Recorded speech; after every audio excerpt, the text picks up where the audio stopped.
Bom dia, nós estamos iniciando mais uma atividade do Centro de Estudos de Mídia Alternativa Barão de Itararé, uma atividade que vem marcando esse trabalho desta relação do Barão de Itararé com outros parceiros da mídia alternativa, entrevistando personalidades, pessoas que estão aí no trabalho de, muitas delas, a maioria, de recomposição do Estado brasileiro. E hoje nós temos a grata satisfação de receber aqui para ser ouvida pelos nossos entrevistadores a ministra do Esporte, recém-nomeada pelo presidente Lula, a ex-jogadora de vôlei, conhecida nacional e internacionalmente, Ana Moser.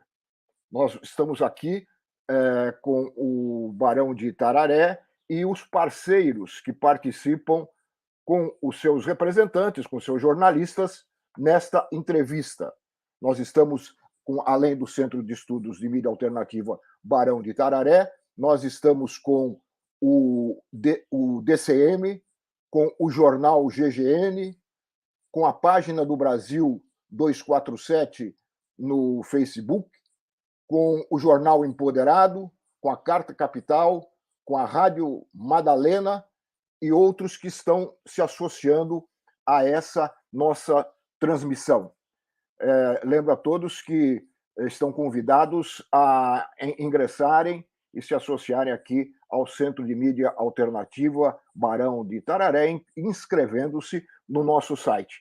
Eu vou iniciar esta conversa já dando a palavra para a ministra e fazendo uma pergunta mais ou menos natural num início de governo. Bom dia, Ana. Bom dia, Lauro. Prazer em recebê-la aqui. E eu já ia começar fazendo uma pergunta para você, meio natural, no início de mandato, mas lembrando um mandato que eu tive, viu, Ana, há muitos anos, quando fui secretário de Esportes, Lazer e Recreação da prefeita Luísa Erundina aqui em São Paulo, e tive a convicção e a certeza da importância de uma secretaria, e no caso seu, do Ministério de Esportes, não apenas para a atividade esportiva em si, mas para o bem-estar físico e mental, né, dos jovens, dos adolescentes, dos adultos e dos idosos, né, todos eles necessitados desse tipo de oferta, desse serviço importante do poder público. Aliás, a gente costumava dizer que a Secretaria de Esportes, na verdade, era a verdadeira Secretaria da Saúde. A outra cuidava da doença, aquela que se chama saúde. Então, a pergunta, Ana, é a seguinte: os primeiros passos seus, já empossada, ministra, e que, não sei se você poderia já revelar aqui para aqueles que estão nos acompanhando e para os jornalistas que em seguida interagirão com você, sobre as prioridades absolutas que você vê na pasta que agora você comanda. Muito obrigado mais uma vez por atender o nosso pedido. Não, o prazer é meu, obrigado vocês aí por dar esse espaço, é um prazer conversar com todos vocês e espero, enfim, espero que a gente possa fazer isso mais vezes, né? e sempre que tiver novidades, né? A gente está bem no começo, Lalo, e montando a equipe. O Ministério ele está realmente se reconstruindo. Em termos, ele era, né, uma secretaria do antigo Ministério da Cidadania, hoje Desenvolvimento Social, né, o Ministério do MDS, que tantas políticas fez, né, nos primeiros governos do PT e da Dilma. Então volta agora com essa estrutura, né? E o esporte também volta com a estrutura que tinha antes. Quer dizer, basicamente 1/3 do que já foi, né? O tamanho do Ministério hoje, e porque todos os órgãos estão sendo criados respeitando a estrutura que tinha, quer dizer, há um grande esforço geral de todas as pastas para ser, né, uma estrutura bem enxuta, e, ao mesmo tempo, conseguir fazer as políticas todas. Então, a gente está nesse momento de reconstrução. Não tenho ainda todos os meus secretários, mas estou montando, tem várias diretorias já.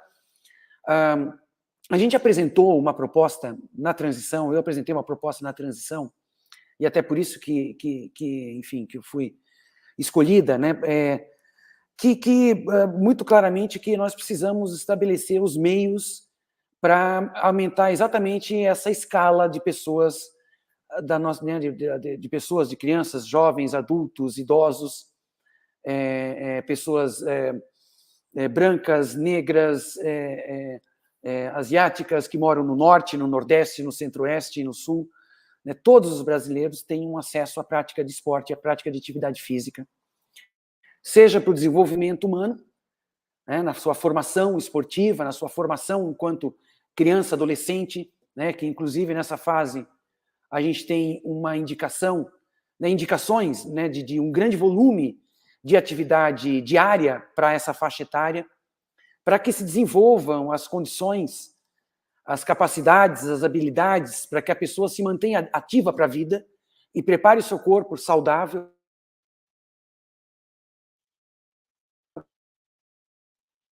né, para a gente ter apesar de ter tudo isso muito claro, né, na ciência, mas na prática, nas políticas públicas, isso não está estabelecido, né? Esses caminhos para que isso aconteça. Então, essa relação, né, isso falando da escola, mas falando dos adultos e dos jovens, dos adultos, dos idosos, a relação seria com a saúde, com a assistência social, né, com o próprio MDS aqui, que a gente está muito próximo. Então, essa é as maneiras, né? Quer dizer, a gente tem que ver a política dessa maneira para que a gente possa trabalhar aqui no Ministério as políticas de esporte para implementar dentro da estrutura da educação, dentro da estrutura da saúde e da assistência social, que são os serviços que atendem a população em escala, e que enfim, a nossa visão é estabelecer os meios para implantar essas políticas de esporte dentro das políticas dessas outras pastas. Então, desde o início, no desenho de ocupar os territórios, né, construir redes nos territórios que envolvam as instituições que existem nos territórios. A gente tem, de uma maneira, no sul do país, de outra maneira, no centro-oeste, no sudeste, nos grandes centros. A gente tem outra organização social dos municípios, quando a gente vai para o norte, quando a gente vai para o interior do Nordeste.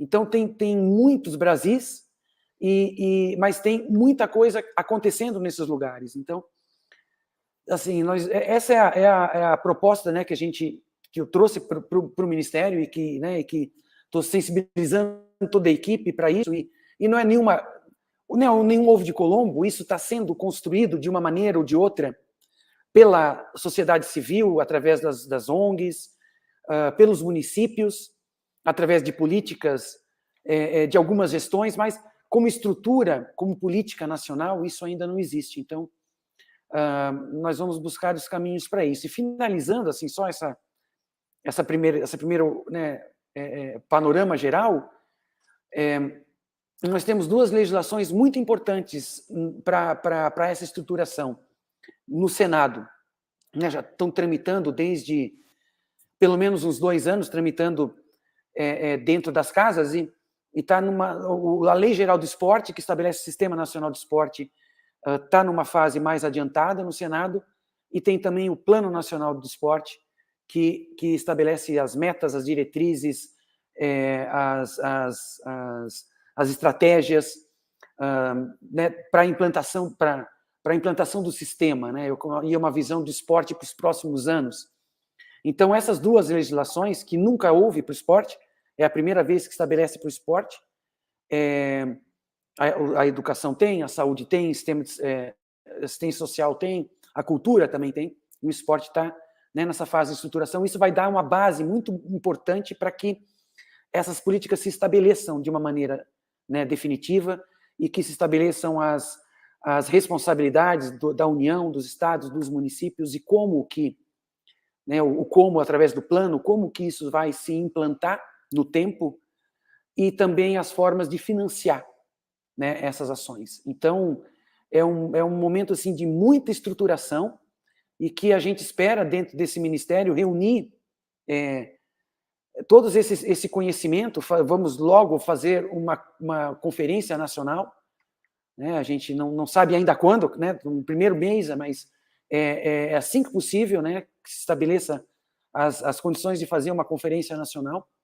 Então, são processos, né, de implantação mesmo de uma política consistente e sustentável de esporte no país inteiro.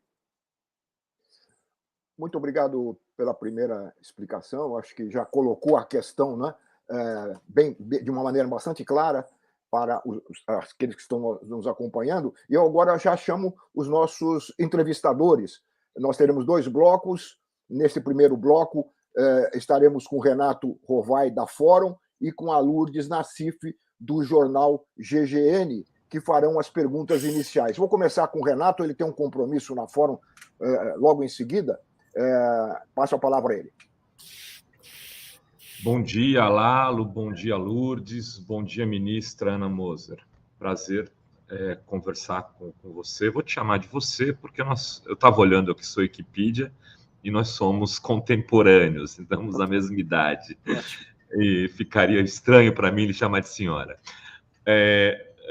Ana, ministra, eu queria fazer eu imagino que pelo que a gente tem aqui de entrevistadores, muitas perguntas ficarão mais relacionadas a questões sociais, interfaces com o esporte, com a educação, cultura, com outros ministérios. Então, eu vou partir para uma questão que tem a ver com a sua carreira. Você vem do esporte olímpico, do esporte de alta competição, né? De alta performance. E eu queria saber o que você pretende fazer nesse setor para que o Brasil, por exemplo, tenha desempenhos olímpicos melhores do que já teve na sua história.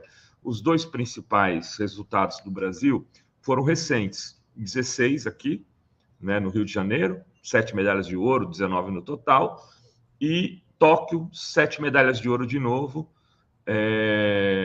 21 medalhas, se não me engano, no total. Então, essa é a primeira questão. Isso vai ser prioridade também no seu ministério, ou vai ser uma prioridade central fazer com que o Brasil tenha, nos resultados, lá na tabela dos resultados olímpicos, a sua grandeza reconhecida como uma pátria esportiva de alta performance? 1. 2, o futebol. O futebol é o grande esporte nacional, né? E muitas vezes o Ministério dos Esportes não se dedica a debater o futebol porque ele tem outras estruturas. E quando se dedicou, foi de forma polêmica, criando leis que até hoje são polêmicas, né? Se a lei Pelé garantiu deu maiores garantias aos jogadores profissionais, por outro lado, o Brasil hoje se quer ver jogar os seus talentos por alguns anos aqui. E muitos clubes europeus estão tirando garotos com 14, 15, 16 anos e levando para fora, e a gente viu isso na seleção atual. Os atuais ídolos não eram reconhecidos por muitos dos torcedores nacionais, só por aqueles que acompanham mais de perto campeonatos fora do Brasil. Enfim, são essas duas questões que eu teria lhe fazer. Legal. Legal, Renato, obrigada. Bom, eu acho que assim, acho que a marca é botar uma prioridade onde nunca houve prioridade, né? Posto isso, que é o que eu falei na minha abertura, né? Que é a prioridade política, de construir uma política de esporte no país. Dito isso, nós temos todo esse... Porque o esporte é um fenômeno com muitas dimensões. E a dimensão de alto rendimento, de performance, ele como diz o Manuel Sérgio, que eu falei isso no meu discurso de posse, o esporte de rendimento, né, o esporte de alta performance de um país, ele deve ser a expressão de máxima qualidade do esporte daquele lugar. Quando isso não acontece, é um sinal de desigualdade, de uma grande desigualdade que tem nesse lugar, né? Então, esse desequilíbrio, né, que é o foco. Mas falando do esporte de rendimento e falando do futebol, o esporte de rendimento ele teve realmente uma estruturação muito grande na última década e meia, né? A gente já começa isso em 2008, 2009, né? Então a gente tem aí um período longo aí que foi de maneira crescente se investindo, se estruturando o esporte de rendimento no país, e se investiu de categorias de juvenil para cima para fazer, né, construir a equipe olímpica do Rio 2016, que também colheu os resultados, como você falou, em Tóquio, né, na Olimpíada seguinte, e se mantém até hoje com uma estrutura. Hoje, essa estrutura de alto rendimento ela é financiada independentemente do Ministério, ela tem recurso garantido né, recurso da percentual das loterias federais, das loterias esportivas, então ela tem um recurso próprio, acho que é cerca de 200 milhões em 2023, né? E isso é distribuído entre as confederações, e tem também os patrocínios privados, que diminuiu depois da Olimpíada do Rio, mas, né, ainda existe, né, esse marketing esportivo, né, e existe essa questão. Então, a gente tem, né, o futebol tem as suas particularidades, a gente pode falar um pouquinho depois, mas falando do esporte de rendimento, ele também tem o Paralímpico, né, que também tem toda uma estrutura já desenvolvida, trabalhada, e que independe do Ministério. O que eu tenho levantado aqui internamente, a gente tem uma série de contratos, e termos de fomento, e diferentes tipos de repasse de recurso, né? A gente tem bastante com várias instituições. Então, assim, e é claro que existem as lacunas nesse esporte de rendimento. Existem demandas que precisam de apoio do Ministério. Todas essas relações, né, a gente está levantando. Eu estou me encontrando semana que vem, né, formalmente com o COB e com o Paulo Vanderlei e tudo isso. A gente vai também visitar as estruturas do legado olímpico, o Parque Olímpico e o Parque de Deodoro, que são duas questões que estão dentro do Ministério e que precisam ser apoiadas ou precisam ser encaminhadas, né? Ainda não se tem uma resolução, né, estratégica para essas estruturas. Mas falando do esporte, né, mesmo do país, a gente tem, né, como postura dar o apoio necessário ao esporte de rendimento. E isso, né, eu não sei dizer exatamente quais são essas necessidades. A gente está levantando isso internamente e vamos levantar isso conversando com o setor. Vamos conversar com o CBC, vamos conversar com o CBDE, com o CBDU, né? CBC é Comitê Brasileiro de Clubes, CBDE e CBDU é de desporto escolar e desporto universitário, que são as instituições financiadas por recursos da lei das loterias e fazem parte desse sistema do alto rendimento. E dentro dessa estrutura de esporte em escala, o que essas estruturas podem contribuir com a escala, né, o aumento da escala da população que pratica esporte, né, no país. A gente sabe que tem, por exemplo, no esporte de rendimento, uma deficiência nos estados, nas competições estaduais, nas competições municipais, as competições de base. A gente tem um esporte juvenil e nacional e seleções, mas a gente não tem esporte nos estados. O próprio vôlei. Quantas equipes tem no estado de São Paulo? Meia dúzia? Quantas equipes tem no Rio? 4? E em Minas? Então, o esporte que é bicampeão olímpico, masculino, feminino, não tem esporte nos estados. Então, e isso faz parte dessa visão de esporte como direito, né, de garantia do esporte como direito de todos. Né, e faz parte disso. Então, o que essas estruturas também podem contribuir para a melhoria do esporte dentro do país como um todo. Né? E aí, falando, mas, enfim, isso tudo vai ser acertado na conversa, porque não há como negar, não tenho, apesar de eu ter um foco, quer dizer, não é uma coisa ou outra, né? Você não precisa escolher, né, tirar fora. Na verdade, se tirou fora o esporte para todos durante muito tempo. E eu acho que não precisa tirar nada para fora, dá para fazer tudo. E dá para fazer tudo de uma maneira que tenha conversa, né, e que se apoie, né, e que todos cresçam. Porque, no final das contas, o esporte de rendimento ele vai ganhar com uma população mais ativa, com uma população que pratique mais esporte, com mais competições nos estados. O esporte de rendimento vai ganhar. Né? E o futebol também ganha nessa, porque essa também é uma lacuna para o futebol. A gente também tem a maior parte dos clubes do país e a maior parte dos atletas de futebol ganhando um salário mínimo, 2 salários mínimos, né?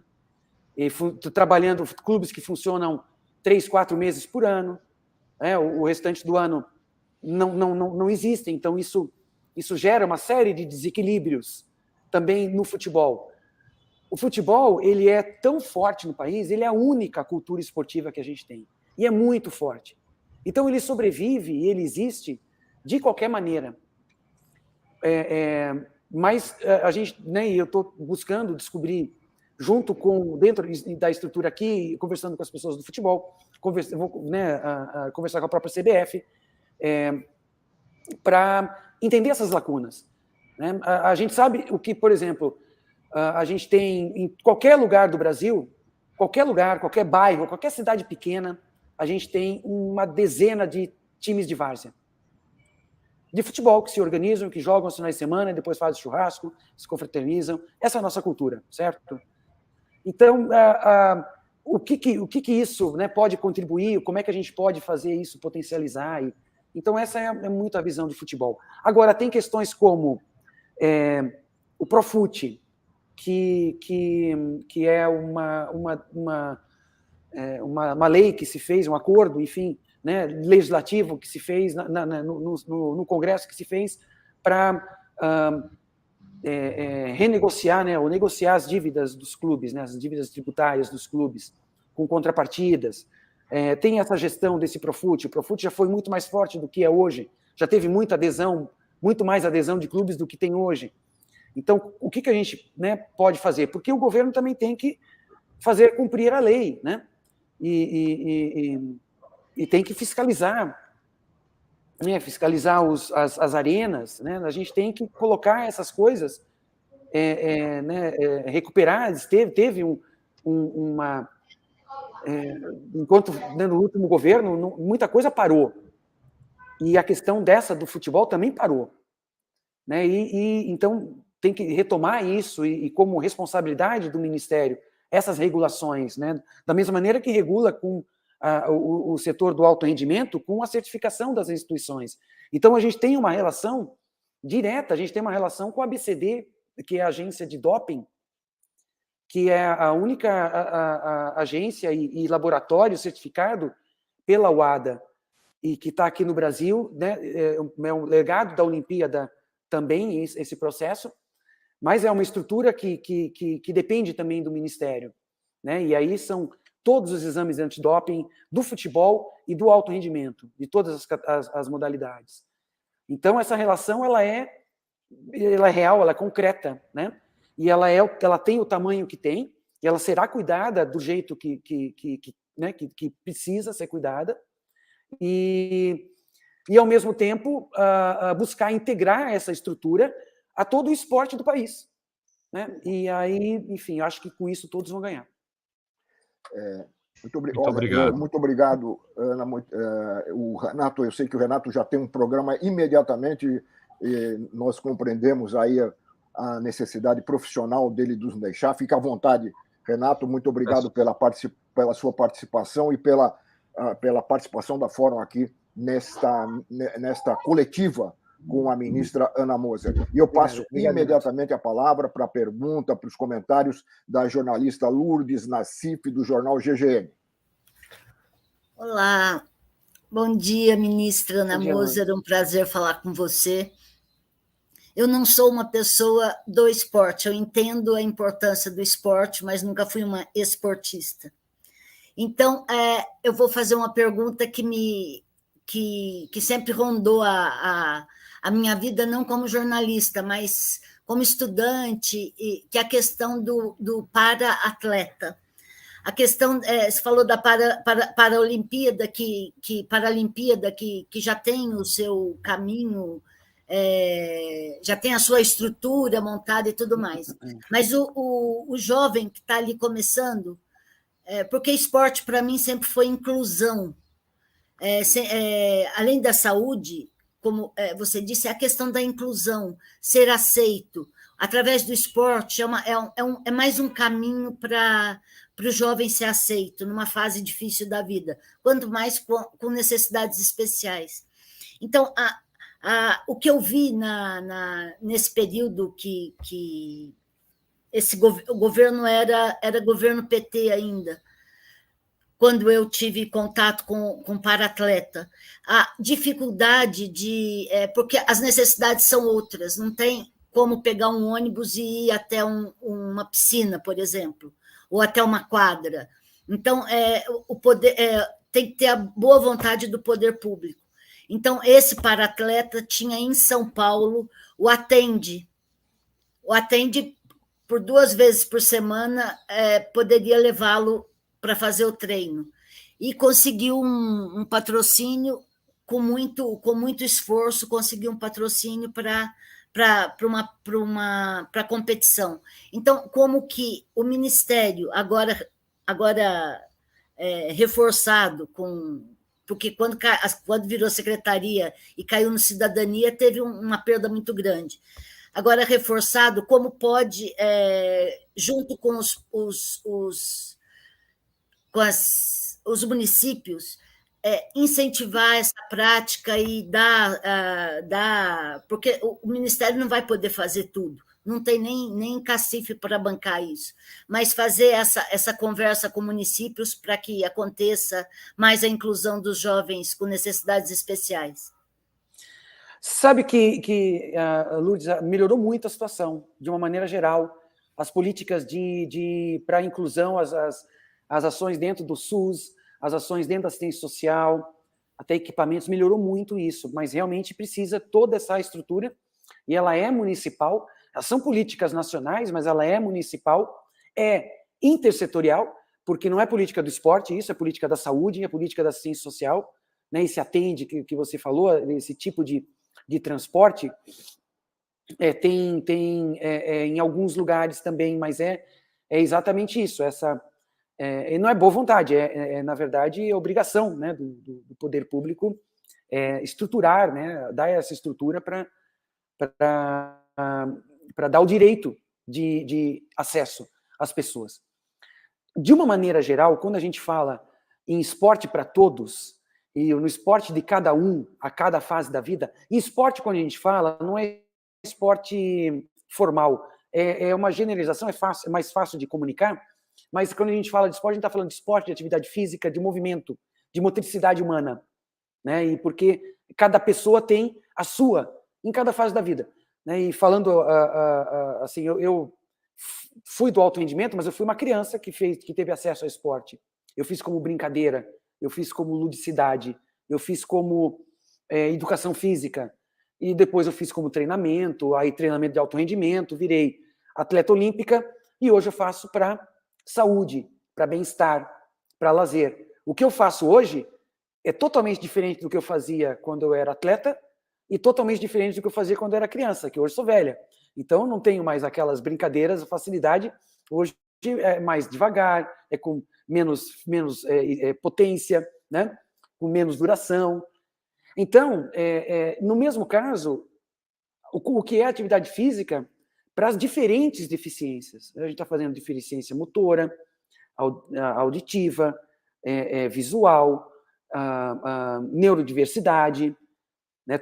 Todas essas pessoas, são todas pessoas que têm, dentro da sua individualidade, direito de acesso ao esporte e atividade física, seja para, né, seja para formação, no caso de atleta, de pessoa com alguma questão de acidente, né, ou alguma coisa que aconteceu durante a sua vida, que não nasceu com a condição, né, de limitação motora, o esporte, a atividade física, ela é importantíssima nessa fase de reinserção, reeducação corporal, né, é muito importante. E aí, nós, como política, a gente vê essas políticas que são transversais ao esporte e algumas específicas do esporte, tendo que estar presentes em todas as estratégias que a gente tiver de implantação de programas, dos programas, das ações que a gente está desenvolvendo aqui internamente, né, no guarda-chuva das redes regionais de desenvolvimento do esporte. Então, essas redes regionais de desenvolvimento do esporte, elas estão focadas num determinado território. E esse território tem as pessoas, e tem que atender todas as pessoas que estão nesse território. Então, as condições, os programas, as parcerias, elas se darão nos territórios com esse objetivo, né? E dentro aqui do Ministério, e o próprio Comitê Paralímpico, ele tem um programa de formação de professores que foi feito até agora. A gente já teve reunião com o presidente, com o Misael, presidente do Comitê Paralímpico, que eles têm um programa de formação de professores das escolas públicas. Então, foram milhares de professores formados pelo Brasil todo para atender crianças com deficiência. E estão partindo também para os profissionais que atendem nas estruturas da assistência social, que são os CRAS, os CRES, né, os centros de assistência social que tem pelo Brasil, e tem profissionais nesses lugares e que atendem a população. Então, capacitar esse, né, já é feito pelo Comitê Paralímpico e pelo Ministério, enfim, fazer essa capacitação desses profissionais. Então, isso é um exemplo de questões que já são feitas e que é nessa linha que a gente pretende ampliar, dar escala nisso e estabelecer as condições de muito mais gente ter acesso, né?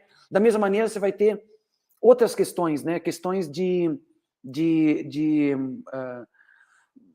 pessoas que moram em cidades que têm a sede e os distritos afastados, né? Você vai para o sul da Bahia, é assim, você vai para o norte do país, é assim, núcleos de pessoas, né, de moradores afastados da sede. Então, tem diferentes questões de limitações que a gente tem no país e que a gente vai buscar desenvolver estratégias que se adequem a cada realidade. Muito bem. Lourdes, muito obrigado pela participação do Jornal GGN aqui nessa entrevista com a ministra Ana Moser. E agora eu vou chamar, agradecendo a presença da Lourdes, vou chamar os outros 3 entrevistadores que formarão o nosso segundo bloco de perguntas. Eu chamo o André Barrocal, da revista Carta Capital, o Fernando Drummond, do DCM, e o Anderson Moraes, do jornal Empoderado. E já passo diretamente para o André para fazer a sua pergunta, os seus comentários para a ministra Ana Moser. O microfone, André.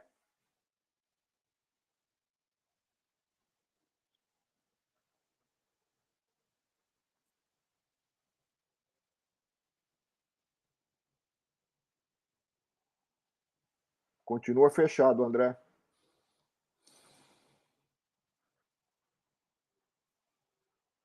Eu vou passar para o Fernando, André, enquanto você resolve aí o problema do teu microfone. Pode ser? Fernando, por favor. Bom dia, Lalo. Bom dia, André. Bom dia, Anderson. Bom dia aos que me antecederam. Bom dia, Barão de Itararé, esse canal, perdão, tão importante, que eu tive o prazer de estar na conferência que teve em Maricá. Bom dia, ministra. Que todos os ministros possam seguir o exemplo da senhora de fazer uma coletiva dessa, é muito importante para a mídia, não digo independente, mas para a mídia alternativa. Eu estava com um certo receio, Lalo, porque as perguntas que eu ia fazer foram caindo, e agora a Brilhante, na CIF do GGN, também pegou um pouco da minha pergunta. Enfim, eu sei que a ministra vai estar trabalhando na questão do esporte.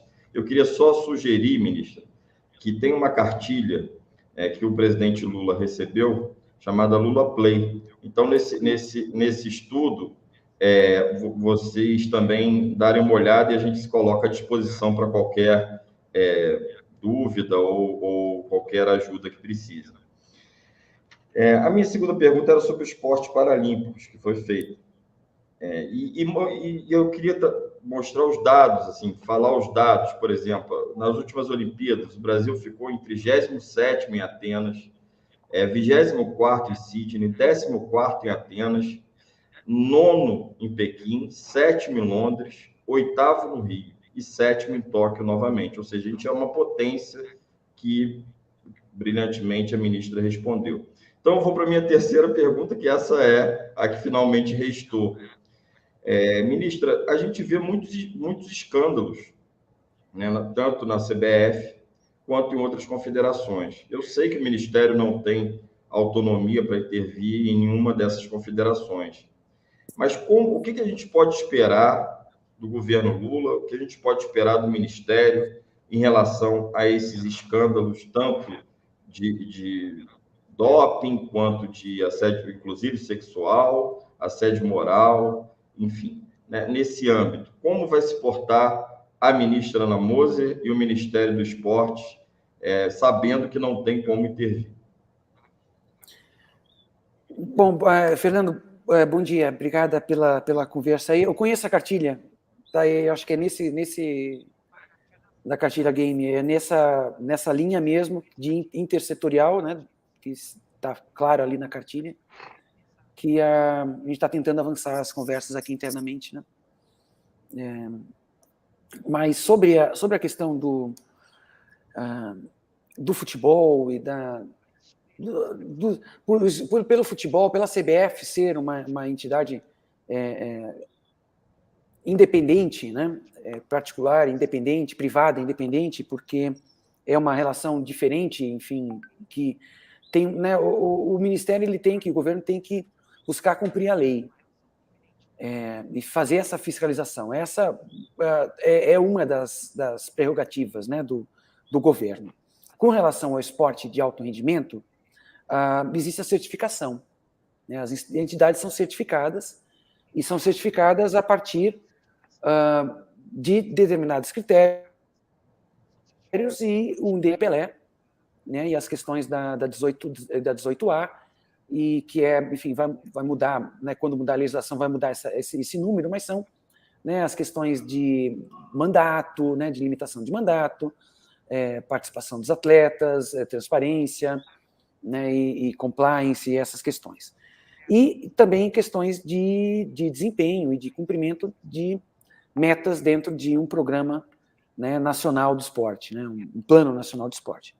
Isso com relação ao alto rendimento. Com relação ao futebol, as interfaces são menores, né? Mas a gente tem o Profut, que é uma interface, né, diretamente com os clubes, e a gente tem a questão, né, uma relação que até o Ronaldo Tavares, né, estava aí, botou na tela aí a pergunta dele, que ele perguntou das torcidas, né, o que a relação aqui com os torcedores da democracia, RJ, Antifa, Zanatorg, e tem, enfim, vários coletivos, né, e as próprias torcidas organizadas dos clubes que tiveram uma participação social importante no ano passado, sempre tem, né, mas se apresentaram até, né, para o Brasil inteiro. O Brasil teve, no final de semana, a noção do tamanho do movimento que uma rodada de Campeonato Brasileiro causa no país, quando as torcidas organizadas, né, viajando pelas rodovias e tirando os bloqueios, né, que estavam nas rodovias, enfim, de pessoal da direita que estava fechando as rodovias na época, né? Então, essa é realmente um potencial grande positivo, que pode ser trabalhado de uma maneira positiva para melhorar várias questões que aparecem no futebol. São questões sociais e que aparecem no futebol, né? Com racismo, misoginia, violência, enfim. Essas questões, elas aparecem porque o futebol é a grande força cultural que a gente tem no país, né? E então as questões culturais do país aparecem, né? As questões sociais do país aparecem muito no futebol. E eu acho que a gente tem um potencial positivo de envolvimento e de trabalho, de comunicação com essas próprias torcidas, né? Um movimento bonito que teve no Paraná em 2 rodadas, uma outra Atlético Paranaense, com as mulheres e com as crianças enchendo, né, as arquibancadas. São movimentos positivos que eu acho que a gente pode, como ministério, trabalhar para contribuir para melhora da imagem do futebol e a melhora da imagem do esporte de uma maneira geral, né, a sua relação com a sociedade. Eu acho que tem um potencial grande aí que pode ser explorado, e a gente tem isso como foco na nossa Secretaria de Futebol, trabalhar essa relação com as torcidas organizadas. Muito bem. Fernando, obrigado aí pela sua participação. Vamos dar sequência aqui às entrevistas, agora colocando o André. André já conseguiu resolver o problema? Acho que sim. André Barrocal, já. Da Carta Capital. Isso, Lalo. Acredito que sim. Se você estiver me ouvindo agora, pode confirmar. Ok, estou no ótimo, ar? tá ótimo. Perfeito. Tá ótimo. Obrigado, Lalo. Bom dia aos colegas jornalistas. Bom dia, ministra, também. Satisfação poder participar aqui dessa entrevista com a senhora. 2 perguntas bem objetivas. A primeira, a senhora é defensora de taxar, de cobrar impostos dos sites de apostas? E se sim, para fazer o que com o dinheiro arrecadado? Segunda pergunta, a senhora acaba de dizer aí que existem questões sociais que se refletem no futebol, como racismo, misoginia. Eu entendo que o caso Daniel Alves, jogador de futebol preso na Espanha por estupro, se encaixa nessa sua formulação. Gostaria de saber a opinião da senhora sobre o caso Daniel Alves. Aliás, eu lembro que 1 ano atrás, outro jogador brasileiro que atuava na Europa, o Robinho, foi condenado por estupro na Itália. Mas eu gostaria de ouvir a opinião da senhora sobre o caso Daniel Alves e saber o que a senhora, o que o Ministério podem fazer para que esse tipo de situação não se repita. Sobre o site de apostas, eu não tenho assim a opinião, né? Acho que teria que ter um parecer aí jurídico, mas me parece que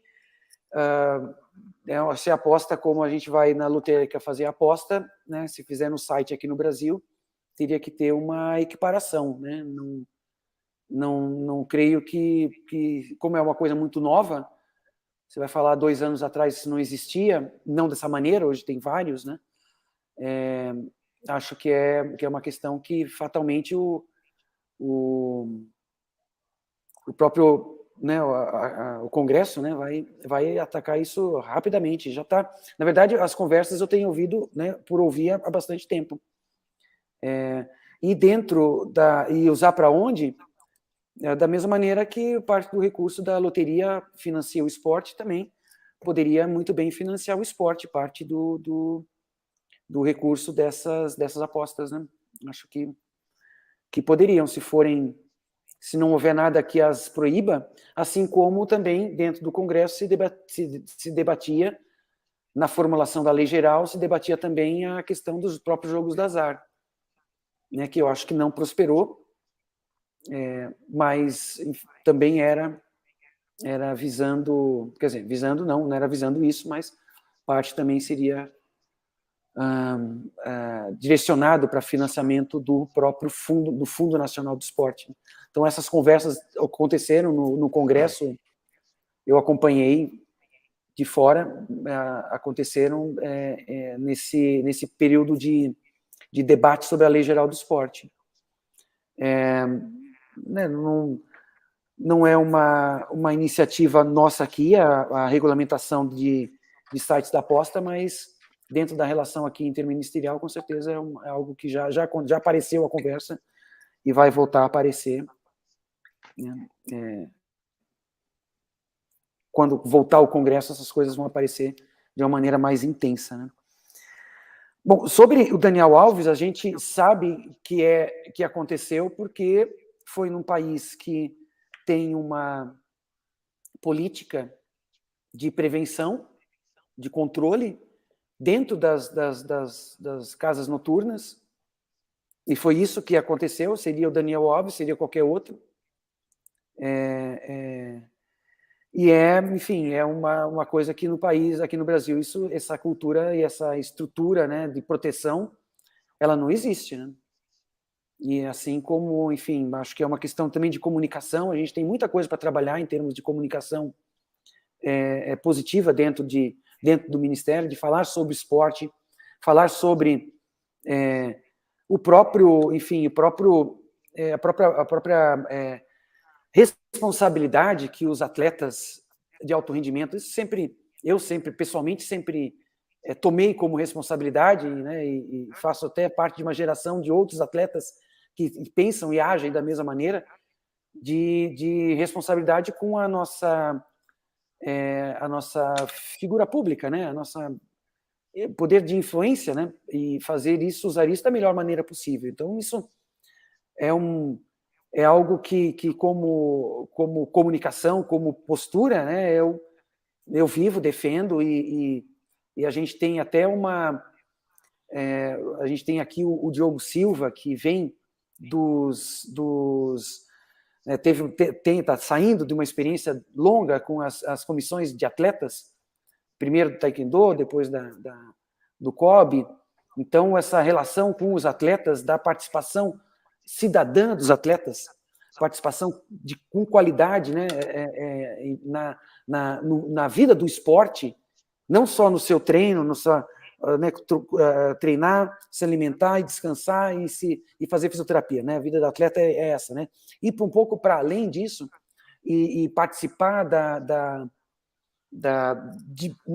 gestão, ou não diretamente quando é atleta, é mais difícil, mas entender o que está acontecendo, participar, ter uma postura participativa cidadã mais desenvolvida. Isso é algo que, com as comissões de atletas, tem também se desenvolvido. Então, são vários movimentos que a gente tem dentro da sociedade e dentro do esporte, para ampliar a participação dentro do esporte, e eu acho que, com isso, também ir desenvolvendo uma consciência cidadã maior, e eu acho que esse é um movimento que vem assim, de dentro para fora, e que a gente pretende falar bastante sobre isso né, trazer boas notícias, boas práticas, bons exemplos, e usar o esporte para chegar, né, conversar com as pessoas sobre isso. Eu acho que o esporte tem esse poder de comunicação e ajudar, né? Agora, né, quanto mais a gente estabelecer, tem legislação que tem, né, acabou de ser assinada a legislação que equipara a injúria racial com o racismo e estabelece claramente dentro das arenas esportivas. Então, tudo isso está, né, caminhando para que a gente avance como sociedade na socialização, na inclusão, tolerância e todos os sentimentos, né, que a gente tem de amorosidade que a gente tem que desenvolver, né, e menos ódio e mais amor, né, que a gente tem que desenvolver na nossa sociedade. O esporte ele tem um poder de participação nisso, né, dentro especialmente da imagem, né, que o esporte pode carregar positivamente ou negativamente. Então, a gente tem que ter responsabilidade quanto a isso, e nessa pasta aqui a gente vai buscar trazer boas práticas e boas notícias e favorecer que essas notícias se espalhem. Muito obrigado. Obrigado, a ministra. Obrigado, André, pela participação. André Barrocal, da Carta Capital. E eu passo agora para o nosso companheiro do Barão de Itararé e do jornal Empoderado, para fazer também a sua questão, os seus comentários, o Anderson Moraes.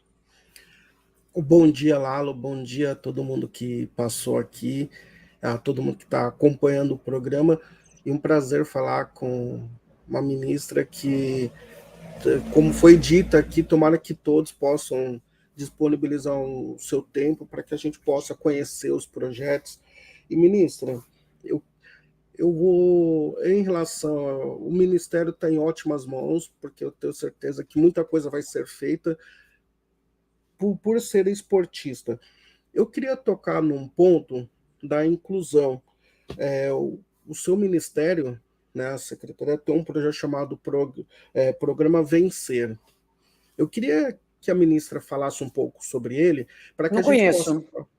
Eu vi aqui foi um programa... da gestão passada, nós não temos não ainda... Aqui estava ainda no site da senhora, mas podemos... porque é da gestão passada, né? Nós estamos aqui há menos de um mês. A imagem da senhora. Mas sobre inclusão, como que a senhora pensa a inclusão social no esporte em geral? Por exemplo, a gente que só acompanha, a gente vê a dificuldade dos jovens de poderem estarem praticando, por exemplo, tem uma colaboradora do jornal que a filha dela, Maria Helena, criança, jogava numa categoria em São Bernardo do Campo, que foi retirada essa categoria, era um lugar particular, daí depois ela teve que subir uma categoria. A gente vê a falta de inclusão nos estádios, nas arenas, ela está extremamente branca, elitizada. E como que a sua pasta pensa em lidar com inclusão de forma geral no esporte, que ele seja inclusivo e com valores adequados para que as pessoas possam não só acompanhar nas arenas que tem aí nos estádios, mas também que elas possam fazer esportes com qualidade? E uma segunda pergunta é, tem um projeto que vincule o esporte com a educação de alguma forma, para que a gente tenha mais Ana Moser e menos Daniel Alves? Bom, educação, né, dizem o dito, né, antigo, né, precisa de uma vila inteira para educar uma criança, né? Então, são, né, mais Daniel Alves, ou menos Daniel Alves, mas, enfim, essas questões, né, negativas são, acho que é o Brasil como um todo, né? O esporte, ele pode... Mas eu acredito, sim, que uma sociedade que tem esporte é uma sociedade muito mais solidária, é uma sociedade muito mais empática, tem uma ética do esporte, né, que você, dentro do esporte, você vale o que você faz. Não adianta o que você fala, o que você aparenta. Dentro da quadra, ali dentro da arena esportiva, o que você vale é aquilo que você faz. Você não precisa ser o melhor jogador, mas você ter uma participação no time, você é reconhecido por aquilo. Você ter um espírito agregador, você é reconhecido por aquilo. Então, ali, essa é a ética do esporte, né? Então, pessoas que fazem esporte acabam vivendo essa ética. A gente se conhece, quais são as nossas... A gente passa a se conhecer porque se testa todo dia. Então, você conhece as suas limitações e os seus potenciais. E passa a conhecer dos outros também, as limitações e os potenciais dos outros. E aí você convive com isso. Isso é uma ética que só atleta tem. E é uma coisa que, assim, como eu sou uma pessoa do esporte mesmo, eu cresci nisso, eu vivo a vida inteira nisso, essa é a maneira com que eu vejo o mundo. Enfim, eu sempre busquei isso, fazer com que mais pessoas fizessem esporte e com essa visão que o mundo seria melhor. o mundo seria, as cidades seriam mais... as pessoas fazendo atividades na rua, ocupando os espaços públicos, se encontrando na rua para fazer atividade física, atividade motora, para dançar, para correr, para assistir o jogo do filho, né? Então, são questões que, na verdade, a gente no Brasil só sonha. É uma utopia. Todas as coisas que você falou, Anderson, acontecem dessa maneira porque é muito pouco acesso. A gente não tem nem os números de quantas pessoas fazem efetivamente esporte hoje, em projetos dos municípios, porque são nos municípios que tem o maior número dos projetos, né? Tem projetos que são diretamente financiados pelo Estado e tal, por ONGs, né? Ou às vezes alguns projetos federais, direto aqui com Brasília, mas a maior parte são os municípios. Mas a gente não tem esse número. Mas eu te digo que atende no máximo uns 30% da nossa população. No esporte de competição, não chega nem a 5%. Então, a gente tem um sistema de esporte no país que é igual um queijo suíço, que é cheio de furo. Nada garante para a criança que nasce. Se eu tivesse nascido no Mato Grosso, eu não teria jogado vôlei. Vocês não teriam me conhecido. Se eu não tivesse nascido aonde eu nasci, em Blumenau, na família que eu nasci, no tempo que eu nasci, eu não teria tido as oportunidades que eu tive todas em quantidade suficiente para me jogar para frente. Então a gente precisa, quer dizer, o que não tem no Brasil, a gente precisa, porque essa é a minha motivação de estar aqui. E é a minha missão nesses 4 anos. Fazer isso avançar. Nós não vamos resolver o problema do Brasil inteiro. Mas a gente tem a condição de desenhar as políticas e começar a implantar com a visão de escala. Que ela vai e começar a desenhar, inclusive, em quanto tempo que a gente consegue, com quanto dinheiro. Para chegar no país inteiro. E aí porque aí as coisas vão acontecendo, né? A gente tem muita gente fazendo esporte no país, muito professor, muito gestor, muito técnico, né? Assim, que compra bola, entendeu? Que leva no carro para competição, no próprio carro no fim de semana para competir. Então a gente tem que ver onde é que essas coisas, esses processos, né? Esses acasos, que no Brasil é assim que a gente funciona no esporte, a gente funciona no esporte ainda pelos acasos. Então a gente tem que ver onde é que está isso e organizar e potencializar. Nos últimos anos, muita coisa já tem, assim,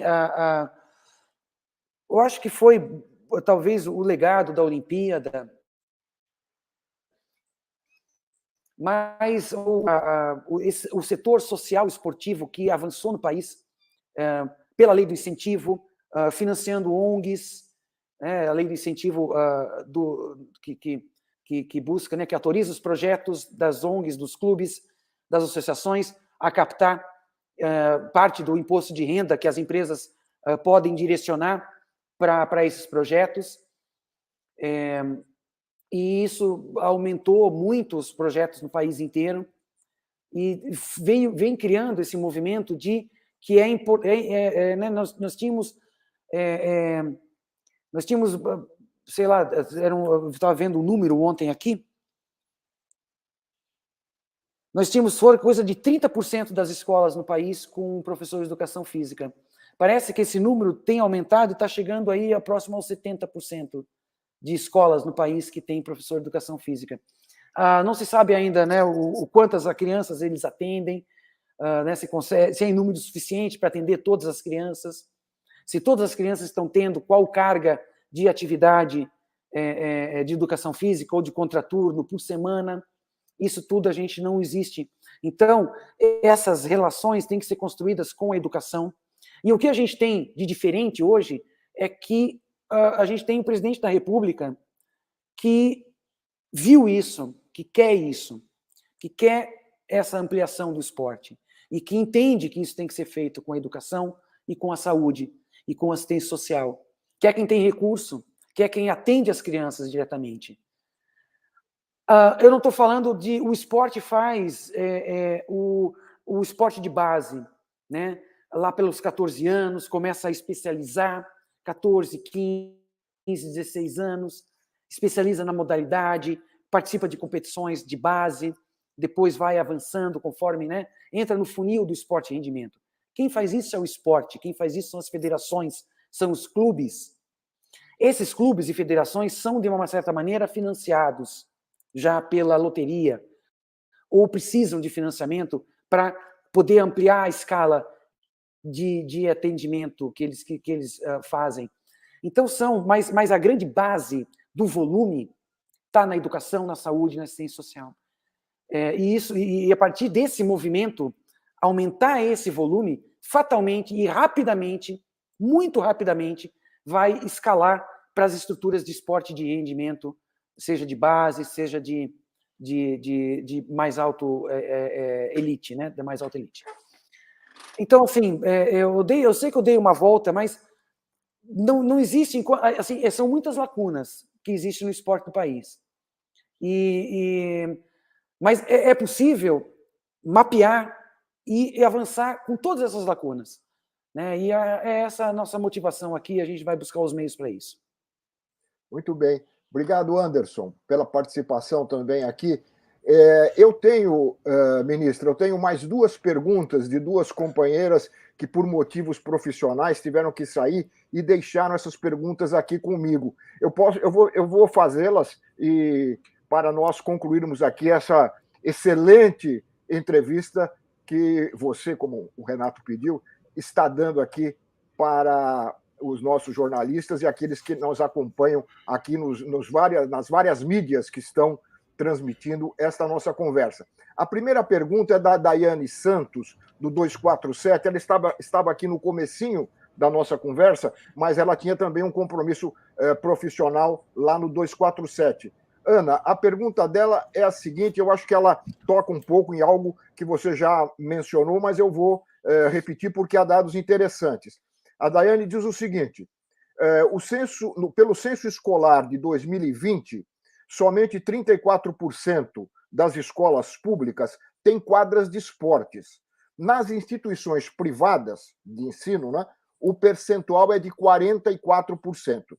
A política de Estado para o esporte passa pelo investimento na estrutura das escolas, capacitar professores e incentivar as instituições de ensino superior? Lendo esta pergunta, Ana, eu lembrei do saudoso Sócrates, que várias vezes batia nessa tecla da importância das quadras de esportes e dos professores de educação física nas escolas públicas. Esta é a pergunta da Daiana, com esse meu complemento breve. Perfeito. Não, esse número é real, em torno de 40% das escolas têm espaço esportivo. Agora, eu tenho um outro número que 70% dos alunos estudam nessas escolas. Então, são escolas, né, 70% dos alunos estudam nessas escolas que têm espaço esportivo. Mas, então, assim, é ruim, mas já foi pior. E eu acho que tem que melhorar. Agora, sempre, né, e a gente tem muito aqui mas não quadros esportivos em escolas, mas deve ter muita, né, de emendas parlamentares que é muito comum, né, de construção, então construir quadras. Aqui tem várias, talvez não em escolas, mas tem várias aqui que esse Ministério está construindo, né, a partir de emendas parlamentares. Na verdade, assim, você com uma quadra sem programa, você não faz, você não avança.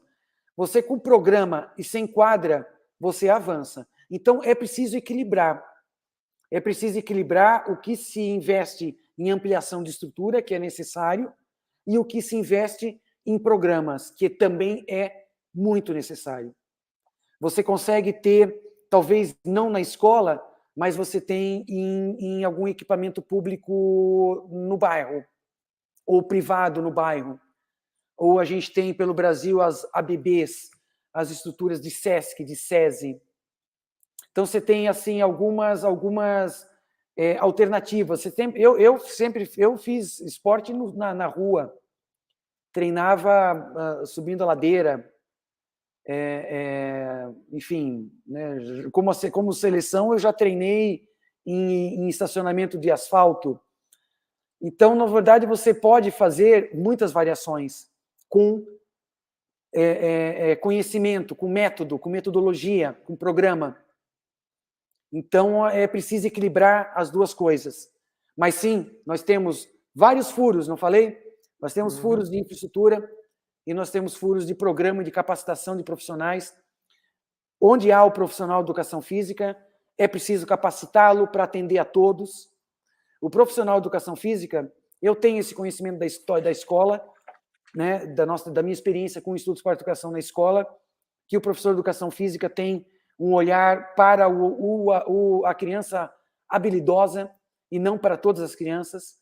Ela normalmente tem, lógico que tem bons professores, mas normalmente há uma grande dificuldade nos professores em trabalhar a iniciação com todas as crianças, com aqueles que não são habilidosos, acabam excluindo pelo método e trabalhando com menos pessoas. Então, só de capacitar, só de implantar metodologia de ensino de esporte para todos, já muda a inclusão, já avança. E aí eu ouvi aqui do secretário de Educação de Saúde Básica que ele tem um problema dos profissionais de educação física no sistema de saúde, que o SUS tem vários profissionais de educação física, porque a atividade física também é parte das questões da saúde. E o problema dele com esses profissionais é que eles querem só os idosos fitness. Eles não querem os idosos, não sabem trabalhar com o idoso que não tem já essa iniciação, que é quem precisa. Eu ficaria de fora, então, Ana. Eu ficaria de fora. Exatamente. Então, é exatamente essa questão. Então, são muitas limitações de qualificação, de capacitação, para que se possa atender a população. E isso passa por... É um processo. Né? Em 4 anos, a gente não vai resolver o problema do Brasil, mas a gente, com certeza, vai avançar. Ana, eu tenho só mais uma pergunta, que é da Rádio Madalena, mas eu antes queria me despedir. Fiquem à vontade os nossos companheiros jornalistas, entrevistadores aqui. Eu agradeço a participação. Se quiserem, sei que alguns têm compromissos nesse momento, fiquem à vontade. Eu vou fazer a última, fiquem à vontade, eu me despeço e agradeço. Eu vou fazer a última. Obrigado, Lalo. Obrigado, pergunta. ministro. Obrigado, Fernando. Eu vou fazer a última pergunta que eu tenho aqui e recebi da Rádio Madalena. Eu acredito que o texto é da Raquel Moreno, nossa companheira lá da Rádio Madalena. Ela pergunta, ministra, como vê o papel das mulheres no governo Lula? E complementa, em relação ao esporte de alto nível, como tem sido o financiamento para a participação da mulher e quais medidas estão previstas nesse novo governo? É a pergunta da Rádio Madalena, que está transmitindo aqui a nossa entrevista. Bom, acho que a participação das mulheres no governo Lula são muitas e marcantes, né? E muito técnicas e muito... Enfim, ontem estava com a ministra Esther, do Ministério de Gestão, um ministério ali de grande responsabilidade de estruturar a gestão de todo o governo federal, e ela que está à frente, assim como o ministro da Saúde, enfim, um ministério também enorme, e outras que estão não só no primeiro, mas segundo escalão. Eu acho que eu acho que é o caminho que é da vazão, é um caminho natural de participação, não por cotas, mas por méritos e por entender esse equilíbrio, né? Esse equilíbrio, ele é assim, eu sempre montei equipes e é muito fácil, né, de entender o quanto que esse equilíbrio, né, entre participação de homens e mulheres é benéfico para o rendimento e para a convivência e para o desempenho, né, para tudo. E isso é algo que está cada vez mais presente na nossa sociedade, né? E ainda bem. Então, enfim, esse governo ele é muito atual, muito contemporâneo, né? Para essas questões, e pelo Ministério da Mulher, pelo Ministério da Integração Racial, pelo Ministério dos Povos Indígenas, pelos Direitos Humanos, né? São todas as pastas que estão, e a gente muito vai conversar com todas elas, e é uma integração, né, dentro da própria pasta, né? A gente aqui, né, a gente ainda está estruturando, né? E para quem é de fora, assim, é difícil às vezes entender, e para mim também, eu, graças a Deus, tenho servidores aqui de experientes que estão orientando isso tudo, né? Essa estrutura da burocracia do governo, ela é muito amarrada, né? E é muito grande. Então a gente hoje está com uma estrutura que ela vem de uma transição de um governo anterior para essa estrutura de começo de gestão, que começou essa semana, né? O Ministério começou a existir dia 24, agora de janeiro, e a gente ainda vai avançar durante esse primeiro ano para modernizar essa estrutura de acordo com as políticas de cada pasta, né? E no caso nosso aqui, a gente tem, né, essa adequação para fazer. E a gente tem já uma posição dessas pastas que são mais transversais, e a gente deve ter mais 2 ou 3 posições para colocar dentro do próprio Ministério do Esporte representantes dos povos indígenas, representantes do Ministério da Integração Racial e do Ministério da Mulher e dos Direitos Humanos, para que a gente possa estar conversando de uma maneira muito mais fluida com essas outras pastas e colocar dentro das nossas políticas, né, que esteja presente nas nossas políticas todas essas questões de uma maneira, né, cuidadosa e eficiente, né, buscando realmente ter na prática, né, de maneira concreta, o que está no discurso, né? E para estar no discurso e para sair do discurso e entrar para a prática, essas questões têm que entrar nos planos. A gente tem que planejar juntos. Então tem que fazer os planos das nossas redes regionais de desenvolvimento do esporte. Esses planos têm que ser feitos junto com representantes de todas as áreas, né? E também de neurodiversidade, enfim, que também precisa estar, né, são políticas também que estão sendo desenvolvidas, políticas novas, e que precisam estar integradas, né, às políticas do esporte. Então, a gente está ainda, né, fechando o primeiro mês de trabalho, mas são questões que vão estar presentes, e eu gostaria muito, Lalo, de voltar a falar com vocês um pouco mais para frente, quando a gente já tiver as políticas mais desenhadas. Eu não gosto muito de ficar falando, eu gosto de fazer. Então, a gente está nesse processo ainda de estruturação. No início agora de fevereiro, a gente vai fazer o nosso planejamento interno para poder conversar de uma maneira mais estruturada com as outras pastas. E todo o Ministério ele vai estar, né, respeitando um planejamento só, né, cada diferente dimensão, cada diferente frente, né, que a gente tem no Ministério vai estar alinhado com o mesmo objetivo de aumentar a prática de esporte e atividade física pela população em todas as suas dimensões. Então, e aí mais para frente a gente apresenta de maneira mais concreta, chama vocês para o lançamento dos projetos piloto, que a gente ainda vai para a rua nesse ano, com certeza fazer na prática essas ações que a gente está falando agora, e queria apresentar para vocês mais para frente, tá bom?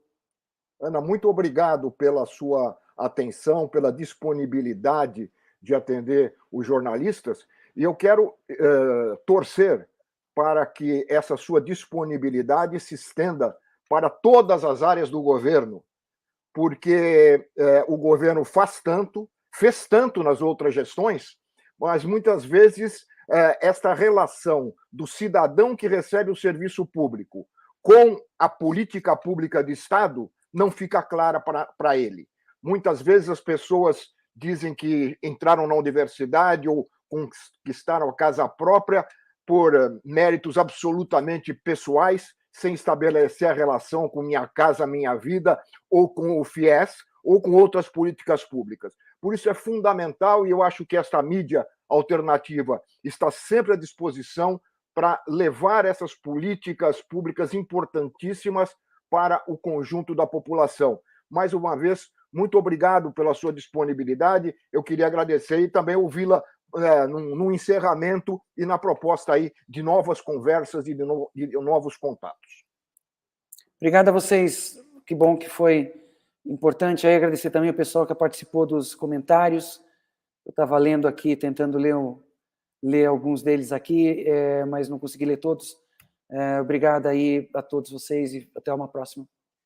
Obrigado, Ana. Obrigado aos colegas jornalistas que participaram desta reunião de jornalistas com a ministra do Esporte, uma reunião que, na verdade, foi uma entrevista, né, uma entrevista coletiva, que foi organizada pelo Centro de Estudos da Mídia Alternativa Barão de Itararé e foi transmitida também pelos sites da Carta Capital, do Jornal Empoderado, do DCM, do Jornal GGN, da Rádio Madalena e da página do Brasil 247 no Facebook. Muito obrigado e até breve. Nós estaremos juntos também em novas oportunidades para divulgar coisas positivas, né, para esse Brasil que está se renovando a partir deste novo governo. Muito obrigado.